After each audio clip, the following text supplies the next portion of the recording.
বন্ধুরা, Pat Cummins 2023-এর 19শে November ভারতীয় টিমকে আহমেদাবাদে চুপ করিয়ে দিয়েছিল, কিন্তু কাল কলকাতা প্যাট কামিন্সের টিমকে আহমেদাবাদে চুপ করিয়ে দেয়। কালকের ম্যাচে কলকাতা হায়দ্রাবাদকে হারিয়ে এবারের আইপিএল এ প্রথম ফাইনালিস্ট হলো। তবে কলকাতা টিম বাকি সব টিমকে কাল দেখিয়ে দিয়েছে তারা ফ্লাওয়ার না, ফায়ার করেছে। আসলে কালকের ম্যাচে শুরুতেই মিচেল স্টার্ক ট্রেভিস হেডকে একেবারে 0 রানে আউট করে প্যাভিলনে পাঠায়, কিন্তু জানি না কাল মিচেল স্টার্কের যে কি হয়ে যায়, কোন জড়িবুটি যে সে খেয়ে আসে, মনে হচ্ছিল সে তার 25 কোটি টাকা কালকের ম্যাচেই উসুল করবে। কালকে মিচেল স্টার্ক বল করেনি, আগুনের গোলা ফেলেছে, আগুনের গোলা।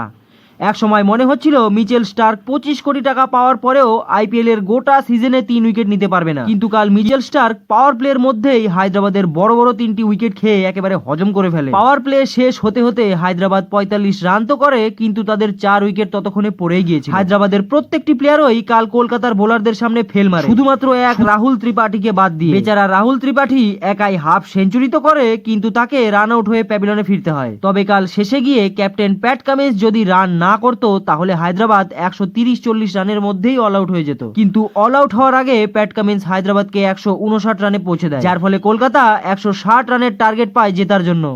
আর এতদিন পর্যন্ত হায়দ্রাবাদ যেভাবে অন্যান্য টিমদের হারিয়ে আসছিল, ঠিক একইভাবে কাল কলকাতা হায়দ্রাবাদকে হারিয়েছে। আর কলকাতার জন্য 160 রান করা তাদের বা হাতের খেলা। কাল ফিন সল্টের জায়গায় খেলতে আসে রেহমানুল্লাহ গুরবাজ, যাকে কলকাতা টিম জনি বলে ডাকে। আর এই জনি কাল হায়দ্রাবাদের জান বের করে নেয়। কাল কলকাতা 160 রানের টার্গেট 14 ওভার না হতেই চেস করে ফেলে। তবে দুই আইয়ার মিলে ধুয়াধার হাফ সেঞ্চুরি ঠুকে দিয়ে কলকাতাকে এত তাড়াতাড়ি ম্যাচ জেতায় যে তারা কালকেই ফাইনাল ম্যাচ খেলার জন্য চিপক স্টেডিয়ামে পৌঁছতে পারত, কিন্তু কলকাতা আজ খুব সুন্দরভাবে স্নান ধ্যান করে খেয়ে দিয়ে তারপরে যাবে। তবে বন্ধুরা, আজ দ্বিতীয় প্লে অফ ম্যাচ ব্যাঙ্গালোর আর রাজস্থানের মধ্যে রয়েছে।